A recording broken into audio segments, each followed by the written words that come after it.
Your engine could fail years before it should, and it's probably your fault. Every day, millions of drivers make simple mistakes that silently destroy their engines. The worst part? Most have no idea they're doing it. From bad shifting habits to low RPM driving, these common mistakes cause overheating, wear down critical components, and lead to repairs costing thousands. But it's not too late to fix them. Watch till the end to make sure you're not ruining your car without realizing it. Today we're counting down 7 driving habits that mechanics see destroying engines every single day. Some of these will surprise you, especially number 3. Let's get into it. If you want to avoid expensive engine repairs and keep your car running for years longer, make sure to hit that subscribe button and ring the notification bell. And if you're one of our first viewers, use the new hype feature to help this video reach more drivers before they make these costly mistakes. A lot of drivers think keeping the engine at low RPMs saves fuel. Less power means less fuel burned, right? But modern engines don't work that way. Many cars today use direct fuel injection and turbochargers. These systems need a proper range of RPMs to function correctly. Staying under 1,500 RPMs for too long does more harm than good. The first problem is oil circulation. The oil pump needs sufficient engine speed to push oil through critical components like the crankshaft and camshaft. At low RPMs, lubrication suffers. Less lubrication means more friction, and more friction means faster wear. Then there's carbon buildup. Direct injection engines are especially prone to this. Running too low for too long lets carbon deposits form on intake valves, reducing efficiency and potentially causing engine knock. If your car has a turbocharger, it gets worse. Low-speed pre-ignition can cause serious internal damage, and cooling takes a hit too. At low RPMs, the water pump and radiator fan don't circulate coolant effectively. Over time, this leads to overheating and potential head gasket failure. The solution is simple. Use a wider range of RPMs. Downshift when you need power instead of forcing the engine to lug in a high gear. Occasionally letting the engine rev higher, sometimes called an Italian tune-up, helps burn off carbon deposits. For turbocharged engines, avoid flooring the accelerator at low RPMs. Gradual acceleration protects against pre-ignition damage, but that's just the beginning. The next habit wastes fuel while wearing out your engine at the same time. Leaving the engine running while parked might seem harmless.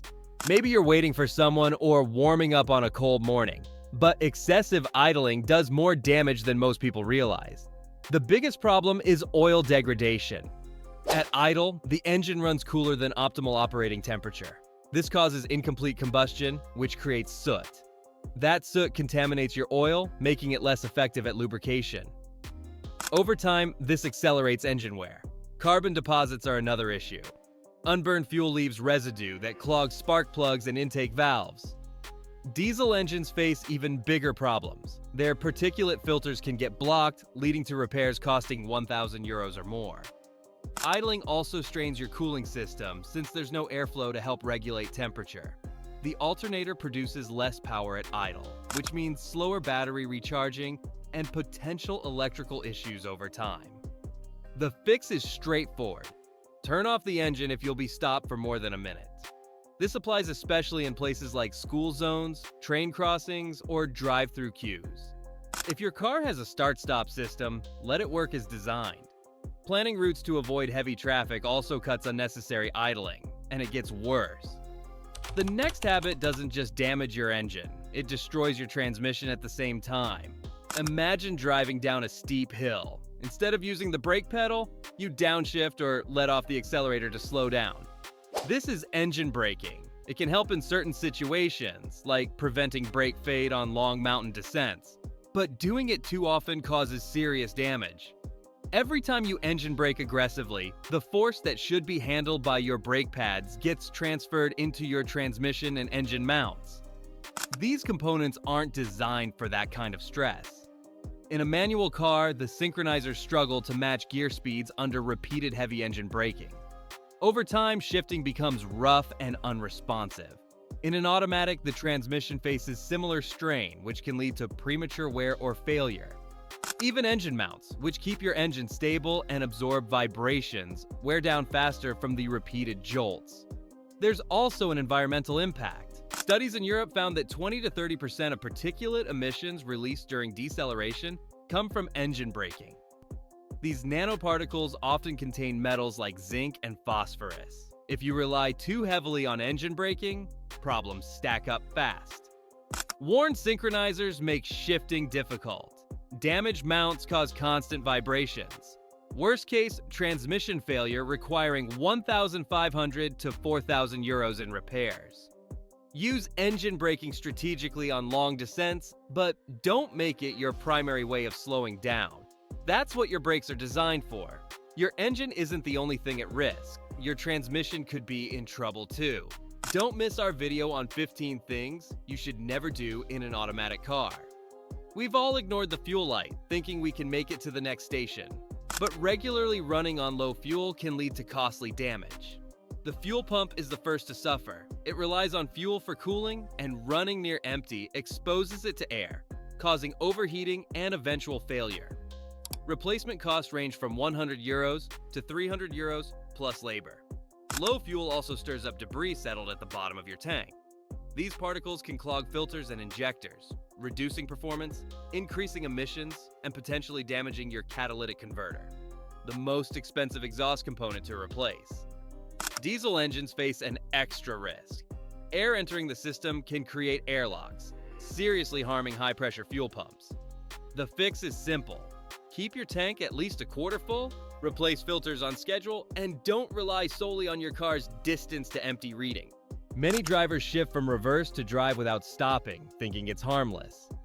This sudden change forces the transmission to stop momentum and reverse direction at once, stressing clutch packs, bands, and synchronizers.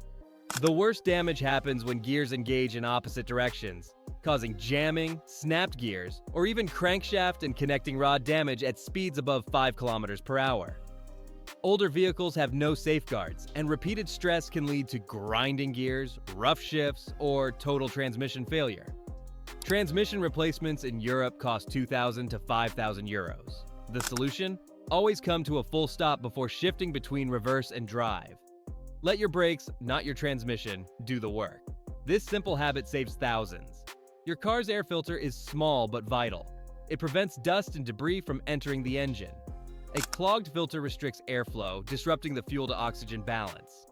The engine works harder, consumes more fuel, and incomplete combustion causes carbon buildup on pistons and valves. Over time, this leads to expensive repairs. Neglecting the air filter can also make your car non-compliant with European emissions regulations. Signs of a dirty filter include sluggish acceleration, difficulty starting, or black smoke from the exhaust. Replacing it is inexpensive, usually 20 to 50 euros, and should be done every 12,000 to 15,000 kilometers or per the owner's manual. High gear acceleration happens when you push the accelerator hard, while the car is in a gear too high for the situation. This is increasingly common in modern vehicles with 8 or 9-speed transmissions. Drivers stay in higher gears to save fuel but forget to downshift when power is needed. That's where the damage starts. When you need more power, overtaking, climbing hills, merging onto motorways, the engine needs to rev higher. If you stay in a high gear and floor the accelerator, the engine struggles to generate adequate torque. Instead of working efficiently, it fights itself.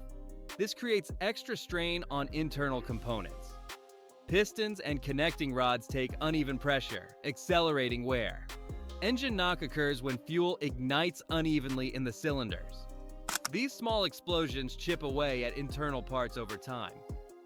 Heat becomes a problem too. Lugging the engine at low RPMs generates more heat than normal operation. The cooling system works harder and engine oil breaks down faster, reducing protection for moving parts. And if you think staying in high gear saves fuel, the opposite happens. The engine burns more fuel trying to compensate for inadequate power, making it less efficient overall. Over time, this driving style causes rod bearing failure, often requiring a complete engine rebuild. Even without catastrophic failure, performance suffers. The car feels sluggish and unresponsive. The solution is straightforward. Downshift when you need power. Let the engine rev higher instead of forcing it to struggle. Most modern cars have gear shift indicators showing when to shift for better performance. Keep an eye on your RPMs. For petrol engines, 2,000 to 4,000 RPM is ideal. For diesels, stay between 1,500 and 3,500 RPM. Which of these habits surprised you most? Drop your experience in the comments, because every story helps other drivers avoid expensive mistakes. And if you're driving an automatic, you need to see our next video. 15 things you should never do in an automatic car. Number 7 has destroyed more transmissions than mechanics can count.